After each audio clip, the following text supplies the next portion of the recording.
On December 7th, Shams tweeted out this: "The Indiana Pacers are moving toward rebuild, receptive to trade talks centered on Caris LeVert and either Domantas Sabonis or Myles Turner." Now, this is quite interesting. I thought that these guys were supposed to be part of the rebuild to begin with. As of this video, Sabonis and Turner are both just 25 years old. Turner's contract expires in 2023, and Sabonis in 2024. And he recently made back-to-back All-Star appearances. Caris LeVert is also, just 27 years old? Granted, he hasn't recovered that well from injury. Brogdon is still kinda young, I guess. This decision from the Pacers seemed a bit premature, but I don't blame them. This team built around Sabonis and Turner seems to have peaked in 2020 and has went downhill since then. Is it the result of having 3 different coaches in the last 3 seasons? Is it because of the injury to TJ Warren? A huge factor for their success in the 2020 season. Have their main guys just reached their ceiling? For Turner, I feel like he's been the same player since like 2016. Anyway, how's it going, folks? My name's Andy, and today, let's take a look at the Indiana Pacers. It seemed like not too long ago they were a team that many considered to be a young, upstart squad with limitless potential. Now, the organization is considering blowing it up.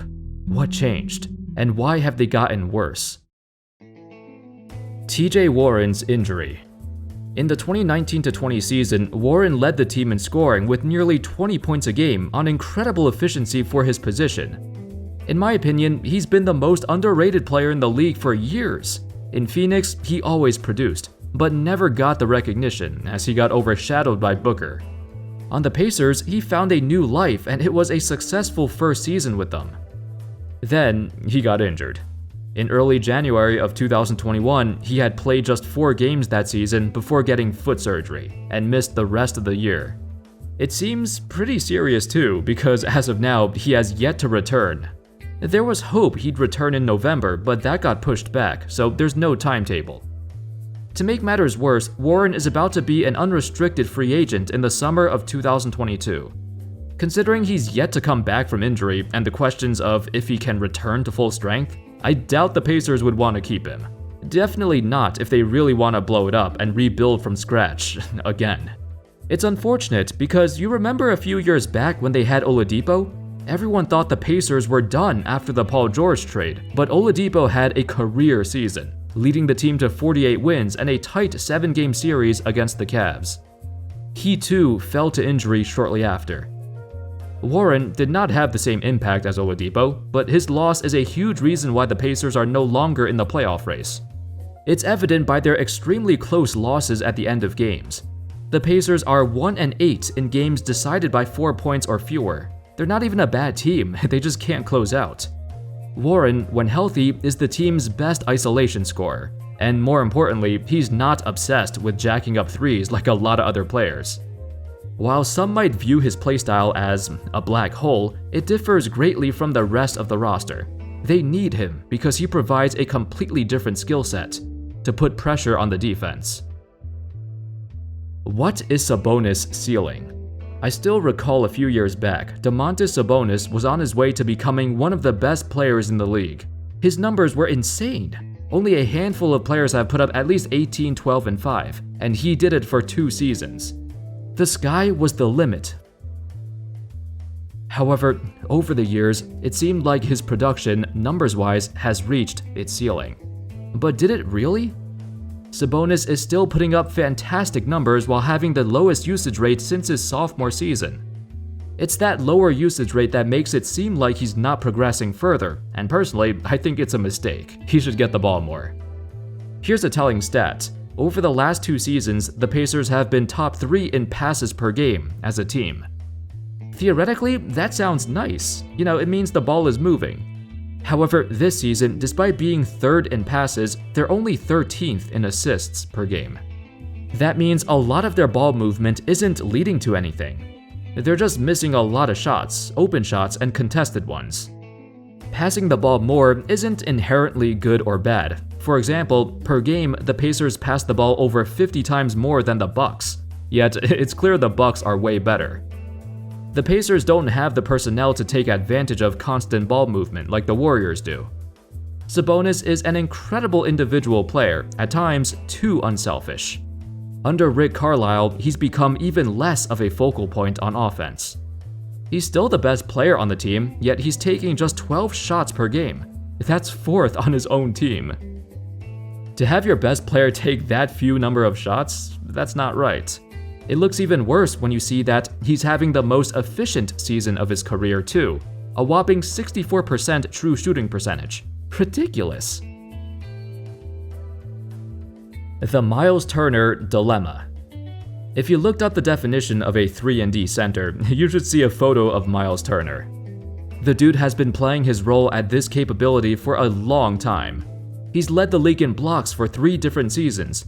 For over 6 years, he's been the consistent backbone of the Pacers during their toughest years. It also seems like, for those 6 years, his name has been in constant trade rumors every season. Unlike Sabonis, Turner is not somebody you could build a team around. He's a complementary guy who elevates a team even further. That's why I think if Shams is correct and the Pacers are trying to trade at least one of them, it would be Turner's time to go. The two of them play so well together as they cover each other's weaknesses. In fact, most of the Pacers' best lineups include both of them in it.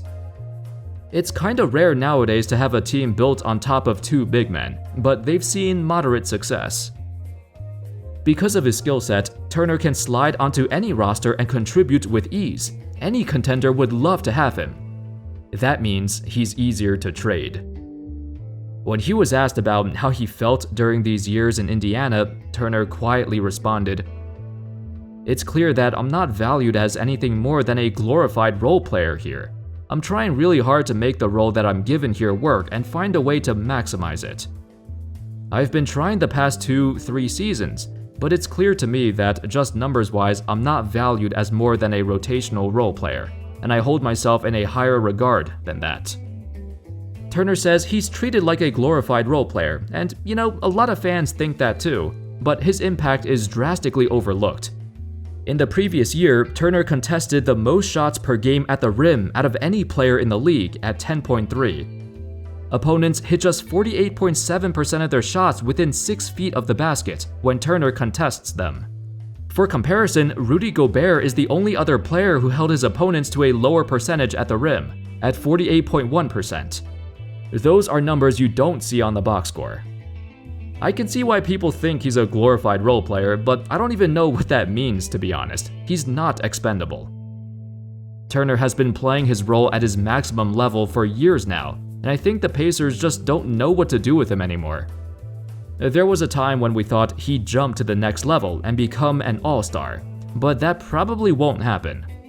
I can't see him blowing up and averaging 20 and 10, even if he joins another team. Coaching. After the 2020 playoffs, the Pacers made the decision to fire head coach Nate McMillan, who just led them to the 4th seed but got swept by the Heat in the first round. The thing is, Sabonis, their best player, was injured. They weren't at full strength, so firing McMillan seemed a bit too premature. Then, with Nate Bjorkgren and Rick Carlisle, they both had completely different coaching styles, with Bjorkgren preferring a fast-paced offense.